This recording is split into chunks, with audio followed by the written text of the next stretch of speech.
I got some dirty shit to pick up at the dry cleaner. I got a tidy bitch to pick up, I got love Selena. Shady hop up in the whip, but I ain't never seen her. Shady love the way I whip it in a two-seater. Runs as well, but the last time that we saw them clinching the championship title back in their home soil was MPL Season 2 MYS. So runs as well, but the last time that we saw them clinching the championship title back in their home soil was MPL Season 2 MYSG. And of course, that may sound like it's a little bit way too long ago, but then again, if we think about it, the members of Axis Esports are veterans in the scene, while Team Gosu, of course, have some amazing talent roster across the table, and I'm really glad to see them coming all the way to Kuala Lumpur to compete, and I do believe that they have what it takes to qualify and towards the playoff runs as well. Yeah, absolutely. And for those who just joined the broadcast, do remember this is a single round robin elimination.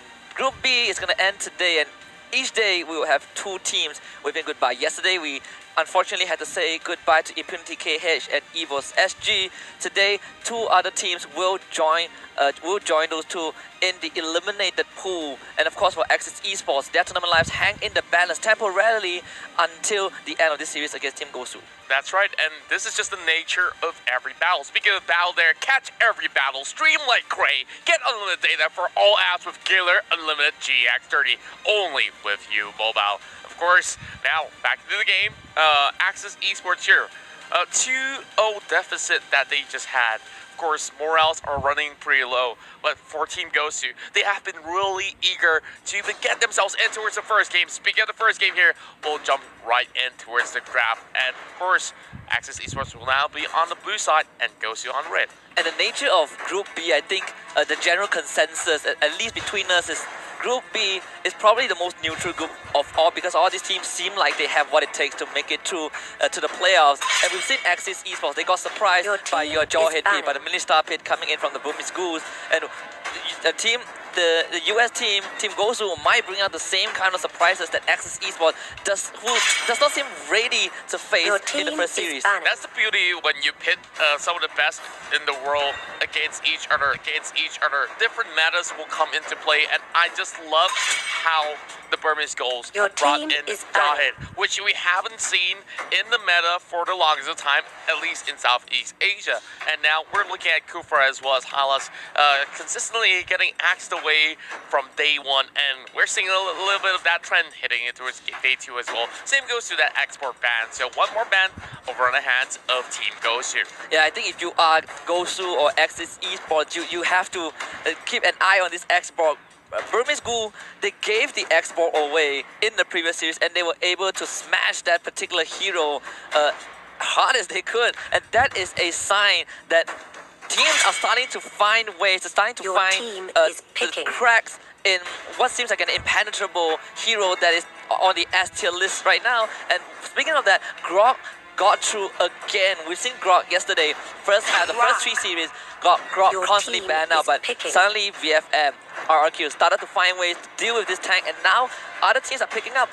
Guess what? We'll let Grok through. We have other priorities to focus on, and that is what is happening right now. That's right. There's always that trump card that you really want to get by. And now we're looking at two solid picks for the side of Team Gosu here, with Esmeralda as well as the Kaja. Then, one fun fact is that one of the members of Notorious Villains are currently coaching for Team Gosu as well. So you see them, of course, getting that sort of a amplification in terms of drafting. Well, I'm really hoping that they do get the best out of this. Now, Axis Esports here will pick up their signature Lunox for the side of Rin, and I'm really hoping to see Axis pull off some of their signature picks coming into play, such as the Helkert. But, you know, Helkert, you don't really have to pick it in the first phase, and that will definitely reveal the whole strategy going in towards this entire run. But, of course, Masha seems to be a pretty consistent pick that has been picked up by most of these teams, and we've seen so many Mashas going with those annoying split pushes, and it's so hard to even take her down. Yeah, but Burmese Schools proved that Marsha was not an issue, at least if Axis Esports pick her up. Lasted has been playing Marsha in 2 games it did not work out at all. Hopefully 3 times the charm win as well. Like you mentioned, the signature Lunox, he has been putting so much effort, and it would be a shame for Team Gosu to just find another loophole to get by this power pick that Axis Esports relies so much on. And with the Lolita pick, maybe this is Team Gosu's answer to what Axis Esports is trying to do. Yes, I'm really liking the early pick for Lolita. We've seen so many of that phase 2 pick or ban heading in towards Lolita, so why not force that one out before even getting into phase 2, as we are already seeing Kimi getting taken out. Well, I'm not really all too huge a fan with this Kimi ban right here, because there's still so many other A-list marksmen still on the table. We got the Granger, we got the Claude, who still comes by every now and then, and of course, Gosu here could even opt to actually take down one more fighter. Well, not really exactly a fighter, I'll just correct myself right there. Maybe if they really want to ban, the Valor might be a good choice as well, because from the side of Axis Esports, they are still looking for a little bit more of that firepower. Yeah, and Axis Esports, I believe they also did pick the carry in the previous game. Granger still on the table, like you mentioned, and if you are Team Gosu, I was about to bring out the Archive. Archive was a pick that, while we were watching the previous series, we were hoping that Axis Esports will pick that up in game number 1, where they only had this Lolita as that front line. And Team Gosu, they're going to deny this double tank because the rest of the priority tanks, Hylos and Kufra, have been taken out as well. So smart move from Team Gosu. But I also want to point out, Team Gosu, during their qualifiers towards M1, they have some interesting picks when during the Shanghai qualifiers, where they have Estes, a hero that we just don't see almost anywhere. But today they're gonna go with the textbook play, and carry will be their choice. I do like the ads just coming from the side of Team Gosu right here. They needed something that's really reliable to shred out some of these tanks, and what better way than to pick up the carry. All you have to do is get the Demon Hunter Sword, and then you will get a little bit more of that power spike, or even the Golden Staff as well. But Franco is something that we haven't really seen all too much of inside of the M1, but in the MPL M1SG, this is one popular pick heading in towards that playoff round. So Axis Esports is taking double or nothing, and now they're locking in the Franco right here and hoping to connect those hoops. Yeah, and this is the all-in, I could say the all-in for Axis Esports. On paper, it seems like it's going to work out pretty well, and it is. The theory crafting for Axis Esports does seem more robust compared to the first series. Team Gosu right now, if you're looking at this Franco, you kind of know that Kaja might not find an easy way to just go and flicker Divine Judgment because of the presence of this Franco. So he has a big task if you are the Malaysian team. But Team Gosu, the Tamus is a really obvious choice. We've seen Leomon being picked out only by VFM yesterday as a stable, neutral fighter. But the general consensus is Tamus is still the more popular pick. Well, I definitely would agree with that. The Lavador has been really consistent, and the win ratios are pretty good as well, as we are looking at the stats of Tavis. And for Axis Esports right here, of course, great pickoff potential in the early bouts, but heading in towards the late game here, I'm looking at Gosu, and I'm liking how secure the mid and late game is for the North American team. Now, of course, Team Gosu here, being here in the M1, they're looking to prove a statement. Same goes to Axis Esports. So now we're heading in towards our very first game between these two talents. Of course, love the flags as well, pretty much similar in colors in that sort of sense. But for Axis Esports here, they really got to pick themselves up. I felt like that 2-0 sweep that just happened against Burmese Goals, it was a little bit of that sort of a passiveness coming from the Axis Esports side, which I felt was not really that sort of a signature play style that they were in. So perhaps they should be pretty much well relaxed to be confident to play their own game. Yeah, and the skills will kind of tip as well. Malaysia, the locals would mostly agree that Axis Esports, just like most of the Malaysian teams, are the aggressors. They like to play aggressively, but we've seen Game 1 slightly greedy against Burmese Ghouls with the single tank 2 fighter. Didn't work out. Game 2, same as well. But the game is ready though, so we'll see if Axis Esports can turn this around and flip the script and take on Team Gosu in the second series. Gosu, the American Dragons here are slowly marching in towards the lanes. And of course, get yourself the M1 ticket. Here's a little bit of that promo code that you can copy down if you have not. Make your purchase. And now we're looking at Ken Ray here, already tossing out the wheel. And Breezy, oh my goodness, already dropping down to 50%. So a rough start for the side of Gosu right here, but shouldn't be too much of a hassle for Team Gosu to come back into play. So Basics going to be supported by the Kaya, and they're looking to make sure that Breezy gets that level 4 in hand so that they could go in for that flicker Divine Judgment. Yeah, and Team Gosu right now is going to go for the standard, and I like the early invade coming in from the USA team, and Evo is the only one who tries to go for the protection on that buff, and he actually took it away, so managing to slow down the tempo from Team Gosu is a good start for Axis Esport. That's definitely a huge signal for the side of Axis to actually march forward as well. Axis Esports will also try to take down this road cap without any sort of contest at all. So we're looking at all these other members on over the top side here, pressuring over the side of Lasted as well. So Lasted here will just have to hold on for dear life for the time being. But Kenry shouldn't be too much of that sort of problem for him to actually hug by the corners of the tower of the bot lane. Yeah, and Axis Esports taking a page out of what Burmese Goose did in the first series against them. In under a minute and a half, Burmese Goose were able to take that top tier 1, rendering this Marsha ineffective. And right now what Axis Esports trying to do is to take that bottom tier 1, but now Team Gosu, they're gonna jump the gun right now. Lasted does not have that level 4. General, though, pumping the damage with the wheel, not able to get the kill off.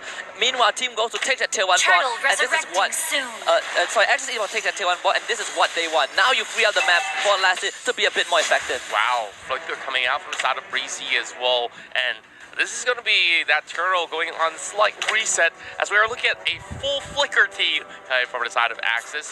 Well, way too quick for me to see what's on the line for the side of Gosu, but for Gosu, they're just making sure that they stay safe for the time being. And now Axis Esports already attempting the very first turtle of the game. Definitely a more composed recovery. They were not letting game 1, series 1 get to them. So Team Gosu, they're gonna lose that turtle. The fact that they were not able to steal the buff early on, they lost the turtle, they lost the tier 1 bot. Axis Esports, with that slight economy advantage, can look to push this, and you can see 4 members from the Malaysian team, they are already congregating on the top side of the map. They want to take the top tier 1 just so this Marsha can actually function, and not to go in with the ultimate onto Paulo. Great wow shot, Paulo is blocked by the wall, so they will get the first blood, and that will go over to Axis Esports. What a great setup coming in from that Grok. Look at that wall charge ramming onto 2, and that wall to negate the escape. And now Axis Esports can take more than just that. They've already got the turtle, they've already got the first blood, and they will also take another tower down from the top side. Now, look at the gold graph here. They're already 2,000 in favor, and Axis Esports are looking to dominate. Yeah, Lax is looking pretty fine right here because those 2 side lane tier 1s are taken down. Now this Marsha can go anywhere she wants, like you mentioned, the gold grab in favor of Axis Esports completely. Team Gosu seems like the only aggression that they made was onto Lasted twice. No kills at all, and they're forced into this very conservative playstyle, and that will give Axis Esports the space that they need. They will find Paulo once more, and that one will go over too long. We can see Scott to suppress him right there, and he could not even move a muscle. Now Gosu here already dropping another member. Of course, this is still pretty much early into the game. 4 minutes in, and we're seeing Axis having a great control inside the jungle, and you see there's so much of that pressure going on, and Team Gosu does not really have any sort of response for the time being. And there it goes, one more tower on the top side. Team Gosu a bit too passive. They are not responding to the sieges from Axis Esports. They are still leaving that side in the Thamas to farm in the bottom lane. Sure, you get that resources, but the rest of the map is jeopardized by Axis Esports, and not really sure what they're gonna do now because the carry seems like it's not able to find the effectiveness that they need. As we mentioned, that carry does go down, but Basic comes in. He wants that revenge. Paulo as well with the charge, gonna jump right in, gets the stun onto Scott. Long will flicker away. Breezy gets the ambush and gets taken down by Vin, and this is what you want to see from Axis Esports. The recovery. Paulo with a divinity blast, but cancels by Scott. He hooks him away, and then will give Ranger the killing spree. Basic now will try to salvage everything. Just jump in with the Stardust 4, and we'll find that the shutdown onto the Ranger, but Basic has to get away, and Axis Esports will not let that happen. The killing spree going over to Rin. Whoa, such a beautiful fight coming from Axis Esports, and look at Scott though. That beautiful hook cancel out the Numenon blast, And Axis here, looking for another turtle, but let's have a look at the replay brought to you by View Mobile. Clear facing, he went in for a chase, and first was forced to flicker away. And this is where things get even more interesting. They know that Paulo is channeling the ult, and Scott, in that sort of a moment, clutches it off and cancel in time to save members of Axis Esports. And it was only down to basic, but Rin still made sure that he gets a kill with that flicker coming out.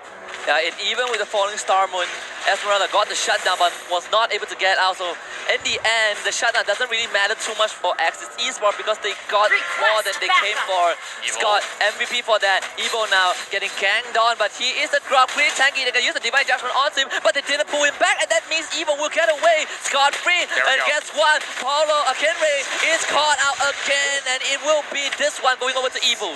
Well, Evil X, of course, already took a lot of that damage, but it was Kenray who fall in that sort of a slight skirmish. But looking at Gosu members, they're slowly getting themselves back on track, though a little bit late though. 6,000 gold still in favor of Axis, and that's going to be the buff being pulled over. And Paulo right now is getting that all channel performance out of Scott, but no follow-up whatsoever from Axis. And Rin is coming online on his signature Lunox 3-0 and 2 long as well. 3-1 and 2, the two calls from Axis Esports are on the roll, and Team Gosu feels like they are really desperately trying to make something happen. The only kill that they got was basic onto their shutdown on the Granger, but now another 5 Paulo immediately caught out.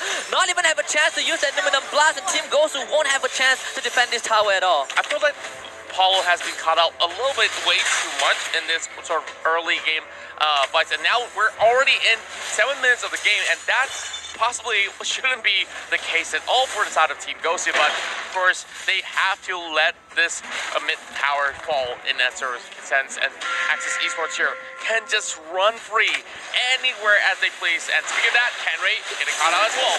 Yeah, no way out for Kenray. Another kill going over to the core of Axis Esports. Long now, 5-1 and 2. This Granger is absolutely massive. Blade of Dispatch available. They're gonna get the suppress on the basic, but Team Gosu now, they have the backup. But keep your eyes on Rin. This Lunox is really scary. He's still left alone. Basic is in, but the brilliance from Lunox will keep her invulnerable for now. One kill goes over to Paulo, but it seems like Lassie will find Paulo in return. General now isolated from the rest of his team, and it seems like Axis Esports will find a win. 1, 2, 3 are down. Granger on the killing spree, and Axis Esports under 8 minutes will crack the base of Team Gosu. That was technically a team wipe before Kenray even came back up online. Now heading back into his ad play, Basic was trying to focus everything upon all these members of Axis, but Flicker coming out from the side of Scott to bait Paulo on towards the other corner instead.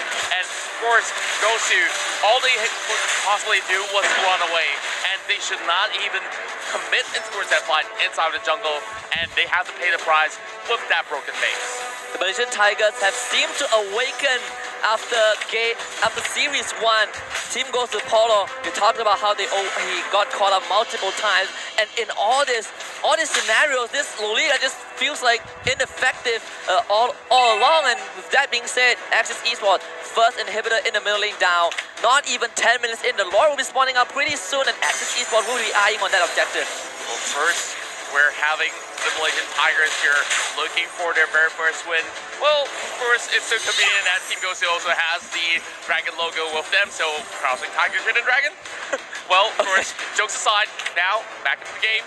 Gosu here with need to stall for a great run, and General here not really having the best of weaponry to actually hit in towards the next battle, because the tanks from the side of Axis Esports has already emerged with so many of that sort of assists as well as goal, and they've already got all that they need to actually soak all those damage. But Scott here just waiting for any passersby, and perhaps one good hook will initiate the fight, and instead he hooks the minion. Almost found it, and that will allow Lassie to have free reign of this Lord Marsha. One of those heroes that we know can solo this objective. Look at her go, the Lord does not stand a chance, and Lassie will be the new Lord, at least for now. Team Gosu, they have to deal with this onslaught of Axis Esport. The threat of Scott is always there, and it seems like Paulo will be the victim for the 6th time in a row. Wow, 6. and no assist at all for the side of Paulo. He did get a kill somewhere in between the game, of course, but Team Gosu here, they seem to be having a little bit of that early jitters. Of course, this is, after all, the very first game in the entirety of the tournament, but hoping that Gosu here could make a little bit of that comeback here, as we see Rin here has not even dropped a single time. Same goes to Lasset as well as Evil X and Lung on that Granger pick. He has already played a lot of that Granger here back in MPL MYSG, and he's known as one of the best out there for the entirety of the season. This power from Axis Esports was missing in the series against Burmese Goose, but against Team Gosu, they are unleashing the full power. The Guardian Barrier just come out onto Paulo, and Paulo now, with his dying breath, will have to hold this door as Team Gosu desperately need to defend against this potential final siege, and Axis Esports, they're just gonna go for the crystal, and they'll bag their first win. With the Lord marching right in, this will be the first victory round for Axis Esports. What a way to actually start off the entirety of this best of 3, but